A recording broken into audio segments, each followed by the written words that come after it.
سورۃ حج آیت نمبر 34 رب فرماتے ہیں وَلِكُلِّ أُمَّةٍ جَعَلْنَا مَنْسَكًا، یہ سورۃ حج ہے، سورۃ نمبر 22 آیت نمبر 34، وَلِكُلِّ أُمَّةٍ جَعَلْنَا مَنْسَكًا، ہر امت کو ہم نے قربانی دی ہے، لِيَذْكُرُوا اسْمَ اللَّهِ عَلَىٰ مَا رَزَقَهُم مِّن بَهِيمَةِ الْأَنْعَامِ، جو رب نے رزق دیا اس کی بنیاد پہ یہ قربانی ذبح کریں، اور پالتو جانور ہونے چاہیے، گھریلو جانور ہونے چاہیے، صید الانام نہ ہو، بہیمت الانام ہو، کیا معنی؟ شکاری نہ ہو، وہ گھر والے ہوں۔ ہرن حلال ہے، 12 سنگا حلال ہے، 100 12 سنگے حلال ذبح کر لو، آپ کی قربانی نہیں ہوگی جب تک پالتو جانور نہیں ہوگے۔ ثمانیت ازواج، وہ 8 قسمیں ہیں، وہ بکرا بکری ہے، وہ گائے اور بیل ہے، وہ اونٹ اور اونٹنی ہے، اور وہ بولیے گائے کے ساتھ ہی بھینس، یہ چیزیں ہیں۔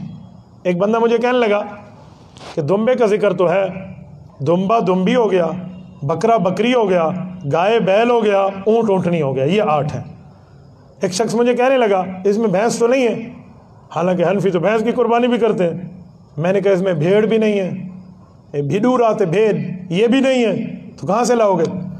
کہتے ہیں دمبا اور بھیڑ ایک قسم ہے۔ میں نے کہا گائے اور بھینس ایک قسم ہے، رنگ کا فرق ہے، رنگ دا فرق ہے۔ میں کہتا ایڈی ویڈی لاٹ دا فرق تھی سکتا ہے، اتنا رنگ دا فرق نہیں تھی سکتا؟ کیسی بات کر رہے ہیں آپ؟ مجھے یہاں سے بھیڑ نکال کے پھر دکھا دیں، ماذ کا اطلاق بھینس بیل پہ ہوتا ہے۔ میں نے کہا پھر یہ بکرا ہے، اس جیسی زکوٰۃ، اس کا اطلاق بھی اس پہ بھینس پہ ہوتا ہے۔ جیسے بکرا کے بجائے دمبا ہے تو بھیڑ وہی چیز ہے، تو یہ بھی ایسی ہے۔ تو میرے دوستو، گائے کا اور بھینس کا بھی ایک ہی معاملہ ہے، دونوں کے 4 تھن، دونوں کے 2 سینگ، دونوں کے 1 دم، دونوں کے 4 پاؤں، دونوں کی خوراک ایک جیسی، جسٹ کلر کا فرق ہے، رنگ کا فرق ہے۔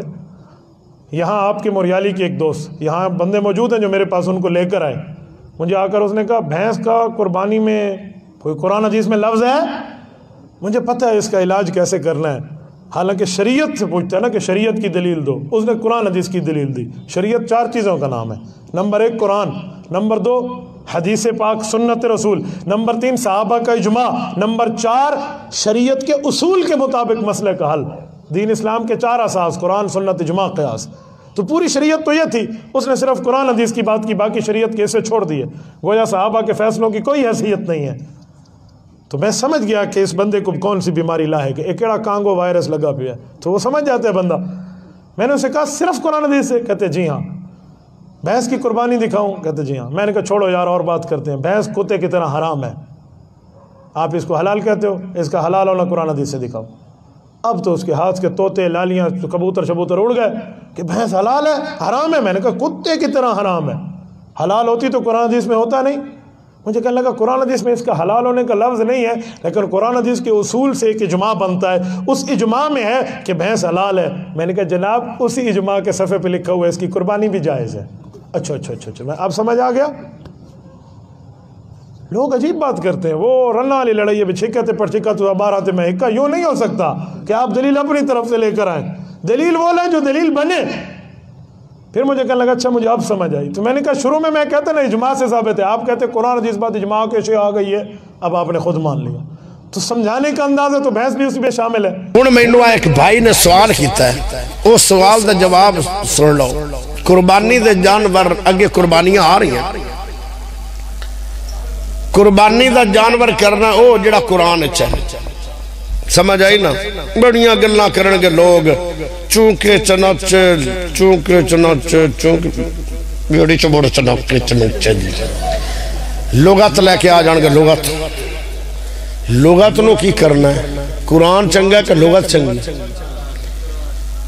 اچھا قرآن 4 جانور ہیں، انہوں جدر تسی ڈبر کرو گے قرآن آدھا ہے کہ نر مادہ، اے بھلا نر مادہ اللہ نے کیوں لکھیا ہے؟ تاکہ ہور پاسے قوم جاوے ہی نہ، اسی نما کٹا کر لکھ لیں۔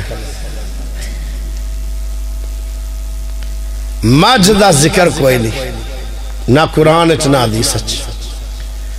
ایک مولوی صاحب نہ بڑے جذبے نہ کہنے لگا جی مجھ دی قربانی جائز ہے، میں کہا سنت ہے، چوپ بول چوپ، میں کہا بول تا صحیح جائز سنت ہے، آدھا نہیں، میں کہا مرد دستی کیوں جانا، کیوں گول کرونے قربانیاں بندے آدھی 8 جانور ہیں، دو دو کر کے او قرآن 8واں سپارہ کڑ لو ان دے وچ موجود ہیں ثمانیۃ ازواج من الضأن اثنین ومن المعز اثنین ومن الابل اثنین ومن البقر اثنین گاں ان دا بندہ اب بندے تو مراد بچہ ٹھیک ہے نا اٹھڑی تے ان دا بندہ اٹھ چھترا تے چھتری ہاں جی بکرا تے بکری اللہ دی قسم میری زبان ہی ہو رنگی تو ہس دے ہو پر قرآن دی قسم گالی گئی نے ہون تسی اور کوئی دے پاس سے چلے جاسو تے موڑ تانوں ہرن بھی کر لینا چاہیے ہرن دا گوشت بھی بڑا قیمتی ہوندا موڑ او کر لو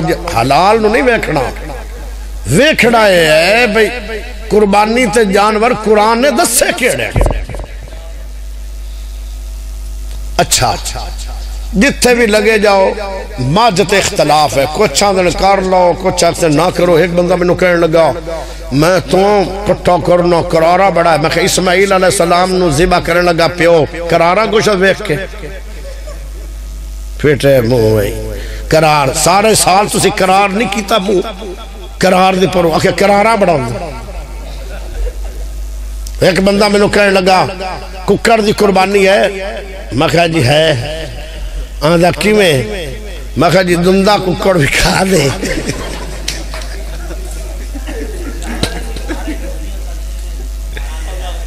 ہاں جی او کردن تو نبی ہے میں نو چاہی دا قرآن پٹھانا دا کلمہ پڑھے تو جوڑ جاتا ہوں دلیل نہ پٹھان دیئے نہ بلوچ دیئے نہ کھرڑ دیئے نہ کسے قوم دیئے دلیل قرآن دیئے انہوں مذاق نہ کرو میں تا سیریس آخر ہے مذاق کرو گے پکڑے جاؤ گے قربانی ہور کسے دی جانور دی کرو گے مینوں کی ہے آپ دا حساب گول ہونا توڑا میں تا کہنا انہا جانوران دا جڑے جانور قرآن دسے تو قرآن دی گل کن دی ہے رحمان دی رحمان غلط بات کر سکتا ہے پھر آن دینا کہ جڑی مجھ ہے نا وہ آکھے گاں دی قسم ہے آج جڑا ساڑا جاج بیٹھا ہے انہوں صبح قسم بھی کھا لو ایک کلے تو تسی بنو چاہ کٹا بنو چاہ دوے کلے تو بنو چاہ وچھا کسے بندے نو ساد لو انہوں کو آئے کیڑا ہے او کہے گا آؤ بچہ تے آؤ کٹا رنگ دا بھی فرق عادتہ دا بھی فرق اے جانور جڑا مجھ ہے او پانی چرند ہے تے جڑا جانور ہے دوسرا گاں او پانی دی او پانی دا شوق ہی نہیں رکھ دا فرق ہو گیا نا عادتہ اگلی گل کہ جی اگر ہکا قسم ہے تو پھر اندہ کراس کیوں نہیں ہوندہ اگر ہو بھی جاوے تو پھر جانور خراب کیوں ہو جاندہ ہے سمجھ دو سمجھ گو نہیں دی وضاحت نہیں چاہیے تھے وہی سمجھ جاؤ کی خیال ہے گاں دا دودھ تے مائی دے دودھ دا فرق ہے گاں دے گھیو دا تے مائی دے گھیو دا فرق ہے گاں پانی چ نہیں جائے گی ماج پانی چ چلی جاندی ہے سردیاں چوی میرے پیارے بھائیو گاں دا نام ہے بکر تے مائی دا نام ہے جموس بڑے فرق ہے پتہ نہیں ایک جنہ سے کدھر دی بان گئی ہے صرف چونکے چناچے لغت شگت ایو ہی ہے نہ کدی کسے سنت آکھے افضل ترین میں ماج نہیں ہاں دنیا تے تو نو کوئی جانور نہیں ملدا ہر پاسے صفائیاں ہوگی مار گی ہر شے کھپ گئی کدی کٹا کھڑا مڑکو لو کیونکہ ہن کہیں شے لبدی نہیں ایسی مجبوری تا پیارے بھائیو بھائی کوئی نہیں لکھاں جانور مل جاندن تینو گاں نہیں مل دی تو بکرا کر لے بکرا نہیں ملدا تو چھترا کر لے چھترا نہیں کرنا تو اٹھ کر لے آج کل کیڑی کمی ہے ہاں ویسے تھی اللہ کرے ایویں ہی ہوئے اللہ کرے ایویں موڑے ہاتھ جا سٹ موڑ بھی ہاتھ جا سٹ اللہ یہ ہے جی بھینس جو ہے بھینس کیا اس کی قربانی لگ جاتی ہے کیا کٹے کی قربانی لگ جاتی ہے میرے بھائیو یاد رکھو اللہ تعالیٰ نے ثمانیۃ ازواج 8 جانوروں کا قربانی کے لیے ذکر کیا نر مادہ اگر نکال دی جائے تو 4 جانور ثمانیۃ ازواج کا مطلب 8 جوڑوں میں صرف 8 کون سا بکرا گائے اونٹ اور بھیڑ کے اندر تشریح میں رسول اللہ نے دمبے کو بھیڑ میں شامل کیا ہم مانتے ہیں، کوئی اعتراض کی بات نہیں. یہ وہ 8 جوڑے ہیں جن کو قربانی کے لیے اللہ کی بارگاہ میں پیش کیا جائے گا. بعض لوگ یہ سمجھتے ہیں کہ ہر حلال جانور کی قربانی جائز ہے. نہیں میرے بھائیوں، ان 8 کے علاوہ ہر حلال جانور کی قربانی جائز نہیں ہے. رسول اللہ صلی اللہ علیہ وسلم نے قرآن کی آیت ہی واضح ہے کہ یہ 8 جانور قربانی کے لیے ہیں. اس کے بعد رسول اللہ کی سنت واضح ہے. کیا رسول اللہ نے ہرن کو قربان کیا؟ ہرن حلال نہیں؟ حلال ہے. جب حلال ہے تو قربانی بھی ضروری ہے؟ نہیں ضروری، ہوگی ہی نہیں. ہرن کی قربانی نہیں ہو سکتی، 12 سنگے کی قربانی نہیں ہو سکتی، پاڑا کی قربانی نہیں ہو سکتی، اڑیال کی قربانی نہیں ہو سکتی. یہ جتنے جانور، سینکڑوں کی تعداد ہے حلال جانور. حلال جانور تو سینکڑوں ہیں، کیا سب کی قربانی ہوگی؟ نہیں، صرف ان 4 جوڑوں کی، یعنی 8 کل نر مادہ ملا کے اور 4 جنس کے اعتبار سے. یہ مسئلہ ہے. اب اس مسئلے کے اندر اختلاف کیا پیدا ہوا؟ اختلاف یہ ہے جی، جو بھینس ہے اور کٹا ہے، کیا یہ گائے کی قسم ہے یا نہیں؟ یہ اختلاف ہے، معمولی سا، عام فہم سا. یہ کوئی فقہ حنفی اہل حدیث کا اختلاف نہیں ہے، یہ بھی سمجھ لیجیے. اہل حدیث کے اندر دونوں طرف جید علماء، احناف کے اندر جید علماء، بریلویوں میں جید علماء. اختلاف کیا؟ لغوی اعتبار سے. آیا جو بھینس ہے کیا وہ گائے کی قسم ہے بھی ہے کہ نہیں؟ ایک بات میں کہنا چاہتا ہوں میرے بھائیوں، جو کسی سپیشی کی قسم اور نسل ہوتی ہے بالعموم اس کا یہ کلیہ ہوتا ہے کہ اس کے ساتھ جفتی یعنی انٹرکورس اور جمع ہو جاتا ہے. گائے کا بھینس کے ساتھ کبھی انٹرکورس نہیں ہو سکتا، حتیٰ کہ گھوڑے کا گدھے کے ساتھ انٹرکورس ہو جاتا ہے، کیونکہ سائنٹیفکلی اور جینیٹیکلی ان کی فیملی اوپر جا کے ایک ہے، اور گائے اور بھینس کی فیملی ایک نہیں ہے. میں یہاں پہ ایک بات ضرور کہنا چاہتا ہوں، یہ بات کھلے دل سے کہہ رہا ہوں. جس کو ہمارے دلائل بہتر لگیں وہ اس کو راجع سمجھے. جو اس بات پہ متفق ہیں یا ان کو یہ دلیل کافی ہے کہ بھینس جو ہے وہ گائے کی شکل کی ہے اور لغت میں اس کو بھی گائے کہا گیا اس لیے کر لینی چاہیے. ہمیں ان کے اوپر بھی تان و تشنیع نہیں ہے، کوئی تانا نہیں ہے. لیکن بات سمجھانے کے لیے یہ کہہ رہا ہوں کہ بھینس تو پانی میں رہتی ہے. بھینس کا 1 مخصوص، 2 مخصوص، 3 مخصوص کلر ہوتے ہیں. گائے ہر کلر میں ملتی ہے، پانی سے بھاگتی ہے. دونوں قسموں میں آپس میں عادات کا بھی فرق ہے اور آپس میں انٹرکورس بھی نہیں ہو سکتا. بہت سے ساتھی، وہ ساتھی بھی، میں علماء کو تو تان و تشنیع نہیں کرتا لیکن ان ساتھیوں کو ضرور دعوت فکر دیتا ہوں جو کہتے تھے جی کرونا کے اندر سائنس کی رائے حتمی ہونی چاہیے. علماء کو کیا پتا، میڈیکل سائنس کو، وہاں پہ سائنس کی رائے حتمی ہو. یہاں پہ بفلو کو، بھینس کو گائے سے الگ پوری دنیا کے سائنسدان سپیشی مانے. یہاں پہ سائنس نہیں، یہاں پہ لغت چلے گی. جی لغت میں ایک جیسی ہیں. رسول اللہ صلی اللہ علیہ وسلم سے نہ بھینس کی قربانی ثابت ہے نہ کٹے کی. البتہ ابتدائی میں علماء نے زکوٰۃ کے اندر ان کو ایک جنس میں ماننا، جس کی وجہ سے امت کے اندر یہ 2 رائے موجود ہیں کہ اس کی قربانی بھی ہو سکتی ہے. اب یہاں پہ رکیے، سمجھ لیجئے. بھینس اور کٹے کی قربانی تب کرنی چاہیے، مثال دے رہا ہوں، بالفرض ان کا موقف مان لیا کہ یہ گائے ہی کی ایک قسم ہے نہیں ہے، لیکن کب کرنی چاہیے؟ جب مارکیٹ میں گائے ختم ہے، جب مارکیٹ میں اونٹ نہیں مل رہا، جب مارکیٹ میں بکرا چھترا دمبا نہیں مل رہا، پھر آپ یہ اجتہاد کریں کہ یہ بھی گائے کی ایک قسم ہے، اس کو بھی قربانی میں ڈال دیا جائے تو بات کہیں سمجھ آتی ہے. لیکن جب مارکیٹ میں وافر وہ 8 جوڑے جن کو اللہ نے نام لے کے آپ کے لیے کہہ دیا قربانی میں صرف یہ 8 جوڑے لگیں گے، آپ کو چاہیے آپ صرف انہی 8 جوڑوں میں رہیے. کیا اشکال، یہ کیا وہم، اس طرح کی باتوں میں نہیں پڑنا چاہیے. اللہ رب العزت جو کہا گیا جو.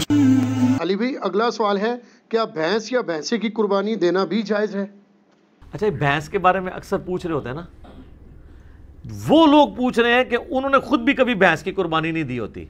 قربانی تو ہمیشہ بھینسے کی ہو رہی ہوتی ہے، کٹے دی تو کہتے ہیں نہیں پوچھیں جی بھینس کی قربانی ہو جاتی. بھینس کی کون قربانی کرتا ہے؟ بھینس تو دودھ دے رہی ہوتی ہے. یہ جو پوچھ بھی رہے ہوتے ہیں ان کو کہ ذرا منڈی میں بھینسیں آئی ہوتی ہیں بکنے کے لیے یا بھینسیں آئے ہوتے ہیں؟ پہلی تو یہ پھکی ہے، جو پوچھے نا بھینس کی قربانی ہوتی ہے ان کو جی بھینس دی تو تسی بھی نہیں دیں دے. یہ حنفی پوچھ رہے ہوتے ہیں نا بھینس حلال ہے یا حرام ہے. تو میں نے بہت پہلے ایک ویڈیو ریکارڈ کروا دی ہے، گھوڑا، بھینس، کینگرو، مرغی، انڈا، اس کے اوپر ایک چیز میں نے کلیئر کی ہے. اور میں نے اس میں بتایا کہ آپ مجھے پہلے فقہ حنفی میں بتایا نا کینگرو حلال ہے یا حرام ہے. تو امام حنیفہ نے تو کینگرو دیکھا ہی نہیں، ان کو تو پتہ ہی نہیں تھا. ظاہر اس زمانے میں تو آسٹریلیا کہاں تھا، آسٹریلیا تو زیادہ منظر عام پہ آیا جب یہ برٹش جو برٹن امپائر تھی، انہوں نے وہاں پہ جا کے وہ اپنے جو بھی ایک عیاشی کا اڈا بنایا تھا، تو آسٹریلیا تو اس وقت سامنے آیا تو کینگرو لوگوں کو پتہ چلنا شروع ہوا. پہلے لوگوں کو تو کینگرو کا پتہ ہی نہیں تھا. تو وہ آج کے دور کا مسئلہ ہے. تو بھینس کے بارے میں آپ کتاب الاجماع جو ہے آپ اٹھائیں، پہلے 300 سال میں کتاب لکھی گئی ہے، اس کا اردو میں ترجمہ بھی ہو چکا ہوا ہے. اس میں باقاعدہ لکھا ہے کہ اس بات پہ اجماع ہے کہ بھینس جو ہے وہ گائے کے حکم میں داخل ہے اور یہ بہیمۃ الانام میں آتی ہے. تو ہمیں جو لغت کے لوگ ہیں یہ بتاتے ہیں کہ گائے اور بھینس ایک کیٹیگری میں فال کرتے ہیں، اگرچہ یہ اسپیشیز ڈیفرنٹ ہیں، لیکن اگر آپ اسے دقت نظر سے دیکھیں تو یہ ایک ہی جانور کی دو اسپیشیز ہیں. عرب کے اندر گائے پائی جاتی ہے، ہمارے یہاں پہ بھینس پائی جاتی ہے. اچھا بھینسیں صرف ہمارے علاقے، آپ مصر میں چلے جائیں وہاں پہ بھی بھینسیں بہت ہیں. تو بھینس جو ہے وہ گائے کے حکم میں داخل ہے، اور بھینس کی قربانی کا مسئلہ تو پھر حل ہو گیا. ویسے تو اس میں حنفی تو قائل ہیں بھینسے کی قربانی کے. اہل حدیث میں دو گروہ ہیں، کچھ کہتے ہیں کر لیں، کچھ کہتے ہیں نہ کریں، اس لیے کہ یہ ان 4 بہیمۃ الانام میں نہیں آتے جس کا ذکر سورۃ الانعام میں آیا ہے، بکری، بھیڑ اور گائے اور اونٹ. چونکہ گائے کا ذکر آیا تو گائے کی اسپیشیز میں یہ چیز داخل ہے. بھینس جاموس اسے کہا جاتا ہے عربی میں، البقرہ اس کے لیے یہ جاموس ہے. تو جاموس اسی کیٹیگری میں فال کرتی ہے. لہذا میرا بھی یہی خیال ہے کہ بھینس کی قربانی بغیر کسی کراہت کے، یا بھینسے کی قربانی کہنا چاہیے، وہ گائے اور بیل کی قربانی کی کیٹیگری میں فال کرے گی اور اس میں کوئی حرج نہیں ہے. باقی جس کو کوئی زیادہ تقوی کا حیض ہے وہ بچنا چاہتا ہے ضرور بچے، کسی اور کے اوپر فتویٰ نہ لگائے. میں جن دنوں میں یہ کہتا بھی تھا کہ بہتر ہے کہ اس کی نہ دیں، میں اس وقت بھی یہی کہتا تھا. 2012 میں میری ایک ویڈیو ریکارڈ ہوئی تھی قربانی کے اوپر، مسئلہ 52. اس میں نے کہا تھا کہ ہم فتویٰ کسی پہ نہیں لگاتے، اگر کوئی دینا چاہتا ہے بھینس کی قربانی ضرور کرے. باقی پریفریبل ہے، بعض لوگ اس میں آرگومنٹ کرتے ہیں، میں نے بھی کیا تھا کہ ہرن کو ہم بکری کی کیٹیگری میں لا کے، پھر ہرن بھی بہیمۃ الانام میں آتا ہے، کیونکہ اس کے بھی وہ پتہ نہ پاؤں کے کھر کٹے ہوئے ہوتے ہیں. یہ بہیمۃ الانام کی نشانی ہے کہ وہ 2 کھر یوں کٹا ہوا ہوتا ہے، کٹ والا پاؤں ہوتا ہے ان کے. تو بعض گھوڑے کا پوچھ رہے ہوتے ہیں، گھوڑا اس میں نہیں آتا کیونکہ اس کے پاؤں کٹا ہوا نہیں، ویسے گھوڑا حلال ہے، اس پہ علیحدہ سے حدیثیں موجود ہیں. تو کہتے ہیں پھر کل کو ہرن کی بھی وہ قربانی کرے گا. بھئی ہرن بہیمۃ الانام میں آتا ضرور ہے، لیکن اس کیٹیگری میں جو قرآن میں 4 آئے ہیں اس میں نہیں آتا. قرآن کی کیٹیگری میں، گائے کی کیٹیگری میں بھینس خود بخود فال کرتی ہے. لہذا بھینس یا بھینسے کی قربانی گویا گائے کی قربانی میں شامل ہے. اور یہ ہر علاقے کی اپنی غذا ہے. ہم لوگ تو یہ سرخ گوشت سے ڈرتے ہیں نا تھوڑا سا کھاتے ہوئے، بھینس کے گوشت کو. لیکن آپ اگر کے پی میں چلے جائیں نا تو ہمارے جو پٹھان بھائی ہیں نا، وہ بھینس کا گوشت جو ہے زیادہ شوق سے کھاتے ہیں ایز کمپیئر ٹو گائے کے گوشت کے. تو لہٰذا بھینس کی یا بھینس کی قربانی آپ کو پوچھے، اس کو کہنا بھینس چھوڑو، بھینسا کہا کرو، کیونکہ بھینس تو دودھ دیتی ہے، وہ کس نے قربان کرنی ہے؟ کوئی بیمار ہو جائے، کوئی بالکل لاغر ہو جائے، اس طرح کی بھینس اگر قربانی کے لیے آتی ہے تو اس کی قربانی بھی نہیں لگے گی. یہ ذہن میں رکھیے گا. ہاں تو بھینسے کی قربانی لگنی چاہیے جو صحیح تازہ ہو، بہترین قسم کا، تو وہ اس کا گوشت بھی اچھا ہے. اور ٹھیک ہے، سنت ابراہیمی میں آئے گا. بنا ہوا بچڑا جو ہے وہ حضرت ابراہیم علیہ السلام بھی لے آئے تھے، قرآن میں آتا ہے. ان کو بعد میں پتہ چلا کہ یہ تو فرشتے ہیں، کھاتے نہیں ہیں. پہلے تو ان کو پتہ ہی نہیں چلا. اس سے عقیدہ علم غیب بھی کلیئر ہوتا ہے. ٹھیک ہے، تو وہ ڈر گئے اپنے دل میں کہ یہ کیوں نہیں کھا رہے، میرا نمک کہیں مجھے نقصان پہنچانے تو نہیں آئے. تو پھر فرشتوں نے کہا نہیں، ہم انسانی شکل میں آئے، ہم ہے فرشتے ہیں، قوم لوط پہ عذاب لے کے ہیں. تو بھینس بالکل حلال ہے جی، اور حلال بھی ہے، اس کی قربانی بھی گائے کی کیٹیگری میں فال کرتی ہے. تو بے فکر ہو کے کریں، کوئی مسئلہ نہیں ہے. جزاک اللہ.